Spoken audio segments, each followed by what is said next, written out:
बिस्मिल्लाहिर्रहमानिर्रहीम। अस्सलाम वालेकुम स्टूडेंट्स, आज हमारा नेक्स्ट टॉपिक है that is about the platelets. Platelets का दूसरा नाम है हमारे पास थ्रोम्बोसाइट्स। क्या नाम है?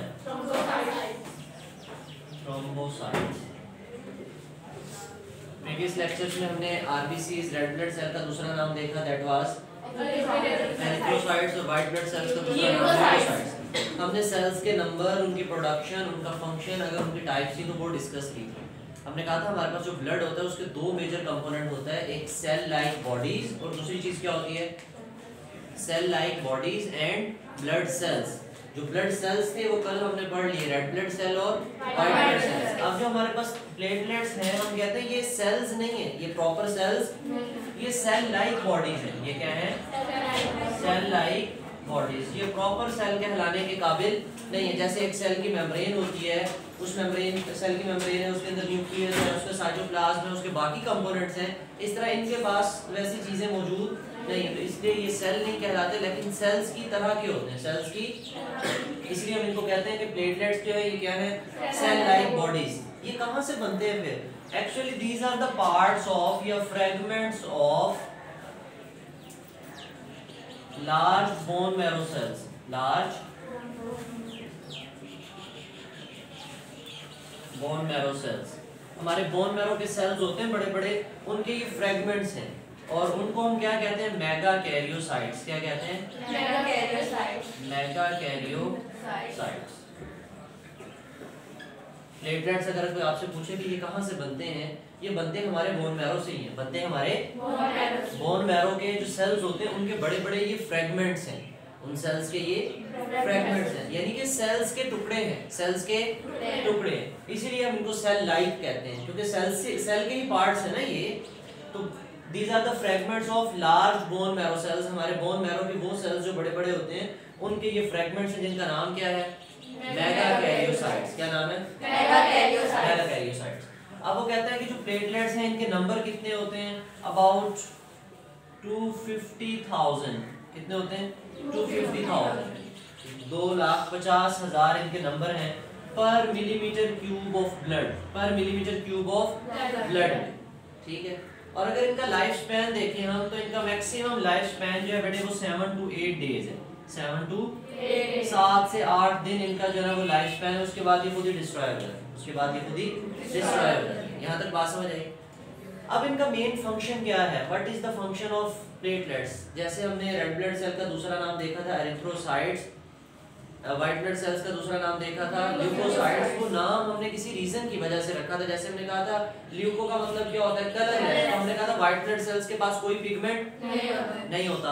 लेकिन जो प्लेटलेट्स हैं इनका दूसरा नाम क्या है? थ्रोम्बोसाइट्स। तो इनका हमने नाम थ्रोम्बो क्यों रखा? Because they help in the thrombus formation. They help in the thrombus formation. अब ये थ्रोम्बस क्या होती है? It is actually the blood clot. ये क्या होता है? यानी हमारे पास जो प्लेटलेट्स होते हैं helps in blood clotting, helps in blood clotting. Blood clotting में ये हेल्प करते हैं। इनका मेन फंक्शन क्या है? हमारे पास ब्लड क्लॉटिंग है। ठीक है। तो ब्लड क्लॉटिंग में ये क्या करते हैं? हेल्प आउट करते हैं। बट इनका मेन फंक्शन क्या है? हमारे पास ब्लड क्लॉटिंग। क्या फंक्शन इनका? Blood clotting. They helps in the blood clotting. Blood clotting में हेल्प करते हैं। ये ब्लड की कब क्लॉटिंग की जरूरत होती है हमें? क्या बॉडी के अंदर ब्लड को क्लॉट करवा दिया जाए? नहीं, बॉडी के अंदर तो हमने पढ़ा था कि हमारे पास ऐसे सेल्स होते हैं जो ब्लड को क्लॉट होने नहीं देते। वो कौन से हैं? कौन से थे? बेसोफिल्स थे। कौन से थे? बेसोफिल्स थे।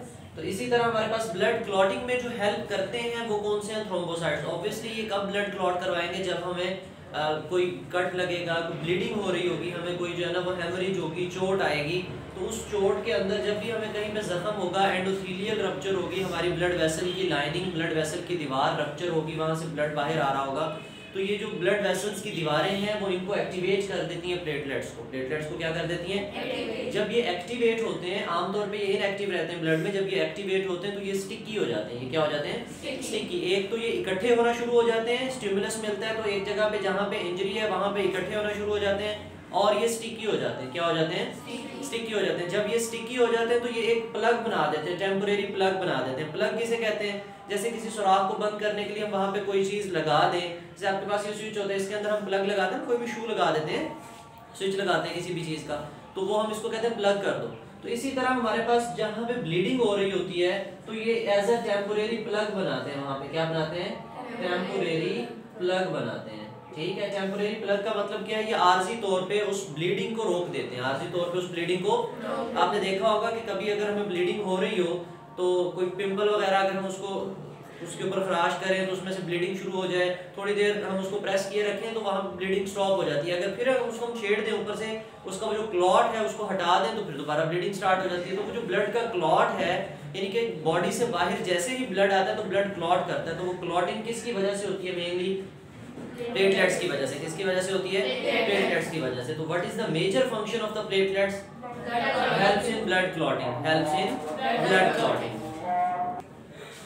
टेम्पोरेरी प्लग कर देते हैं, सील कर देते हैं हेमरेज वाली जगह को, ब्लीडिंग को स्टॉप कर देते हैं, ब्लीडिंग को क्या कर देते हैं, स्टॉप कर देते हैं। अगर हम देखें आपके पास एक साइड बॉक्स लिखा हुआ है कि अगर डेंगू फीवर हो जाए किसी को, क्या हो जाए, डेंगू फीवर हो जाए, तो डेंगू फीवर में बेटे जो प्लेटलेट्स की क्वांटिटी है, इनके नंबर है कम हो जाते हैं। डेंगू फीवर में प्लेटलेट्स की तादाद क्या हो जाती है, कम।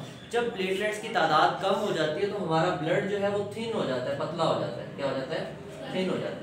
अगर प्लेटलेट्स की क्वांटिटी बढ़ जाए तो हमारा ब्लड जो है वो क्या हो जाता है, थिक, गाढ़ा हो जाता है। जितने भी स्मोकर्स होते हैं उनके अंदर प्लेटलेट्स की क्वांटिटी बहुत ज़्यादा होती है, प्लेटलेट्स की क्वांटिटी, क्योंकि जो निकोटीन सिगरेट स्मोक में होती है वो स्टिमुलेट करती है प्लेटलेट्स की फॉर्मेशन को। ठीक है, उनका ब्लड ठीक हो जाता है, उनका ब्लड ठीक हो जाता है। इसी वजह से ब्लड वेसल्स के अंदर जो क्लॉट है, ब्लड के क्लॉट बनने के चांसेस बढ़ जाते हैं, ब्लड के क्लॉट बनने के चांसेस, तो उन लोगों को फिर हार्ट अटैक के चांसेस भी बढ़ जाते हैं। तो समझा ये रहा था कि अगर प्लेटलेट्स की क्वांटिटी कम हो जाएगी तो डेंगू फीवर में भी प्लेटलेट्स की क्वांटिटी कम हो जाती है, तो ब्लड हमारा क्या हो जाएगा, थिन, पतला हो जाएगा। जब हमारा ब्लड पतला हो जाता है तो वो ब्लीडिंग स्टार्ट हो जाती है खुद ब खुद। जैसे खास तौर पे हमारी जो स्किन है इसके नीचे रेडनेस होना शुरू हो जाती है, स्किन के नीचे क्या होना शुरू हो जाती है, छोटे छोटे जो है ना वो रेड स्पॉट्स बन जाते हैं, क्योंकि ब्लड वेसल्स में से ब्लड जो है वो बाहर आना शुरू हो जाता है। हमारे गम्स हैं, गम्स में से ब्लीडिंग होना शुरू हो जाती है खुद ब खुद, जो ब्लड वेसल्स हैं यहाँ पे ओरल कैविटी में उनमें से ब्लड आना शुरू हो जाता है।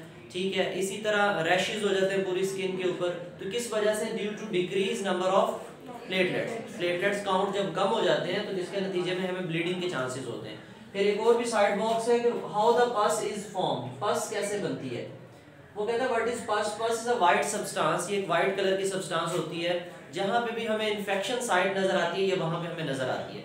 अक्सर आपने देखा होगा हम रात को सोते हैं तो सुबह आंखों में जो है ना वो गेंद आई हुई होती है, वो भी वाइट कलर की होती है। हाँ, वो वाइट ब्लड सेल्स होते हैं, वो क्या होते हैं, वाइट ब्लड सेल्स ही होते हैं, क्योंकि सारा दिन हमारी आंखों के अंदर बैक्टीरिया जा रहे हैं हवा से, तो हमारे जो इम्यून सिस्टम के सेल्स हैं, वाइट ब्लड सेल्स, उनसे मरते हैं और रात को वो सारे के सारे फिल्टर आउट होके कहाँ पे हुए होते हैं, साइड में, सुबह हम निकाल कर उनको बाहर कर देते हैं। तो इसका मतलब जो वाइट ब्लड सेल्स मरते हैं, जब वाइट ब्लड सेल कहीं पे मरते हैं तो वो क्या प्रोड्यूस करते हैं बेटे, पस। अगर कहीं पे भी बॉडी में कहीं कट लगा, वहां पे इन्फेक्शन हो गया, वहां पे पस पड़ गई है, पस पड़ने से मुराद ये है कि वहां पे बैक्टीरिया हैं, उन बैक्टीरिया से लड़ते लड़ते हमारे कौन मर जाते हैं सेल्स, वाइट ब्लड सेल्स, तो वहां पे अकोमोलेट हो जाते हैं, तो वाइट सब्सटेंस हमें नजर आ रही थी जिसको हम क्या बोलते हैं, पस। इसकी रीडिंग कर लेते हैं। पेज नंबर है हमारे पास 187। प्लेटलेट्स बेटे इनका दूसरा नाम क्या है, थ्रोम्बोसाइट्स।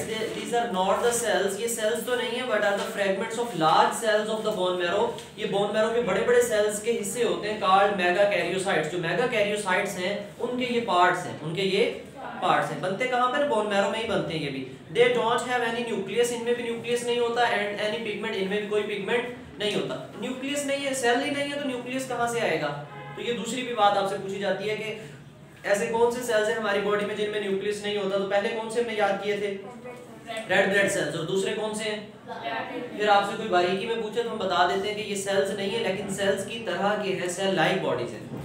अच्छा जी, फिर कहता है 1 cubic millimeter of the blood contain 250,000 platelets. The average lifespan of the blood platelets is about 7 to 8 days. कहते हैं platelets help in blood clotting. Platelets help in function है, the clot serve as a temporary seal to the damage area. जो damage area है उसको temporary क्या किया जाता है, seal किया जाता है। साइड बॉक्स है हमारे पास, साइड बॉक्स में बेटे white blood cells die in the process of killing the germs. These dead cells accumulate and make the white substance called pus seen at the infectious site. दूसरा side box है, in the dengue fever there is a sharp decrease in the number of platelets in the blood. Blood में platelets की quantity क्या हो जाती है बेटे, कम। Because of this patient bleed from nose, gums and under the skin, तो patient की जो है ना वो ब्लीडिंग स्टार्ट हो जाती है। तो यही डेंजर होता है कि इंटरनल हैमरेज ना हो जाए, किसी ऑर्गन के अंदर ब्लड जो है वो लीक आउट ना हो जाए और वहाँ पे अकोमोलेट ना होना शुरू हो जाए, डेंजरस कंडीशन होती है। बट इस होल टॉपिक में कोई क्वेश्चन हो तो आप कमेंट सेक्शन में पूछ सकते हो। थैंक यू, अल्लाह हाफिज़।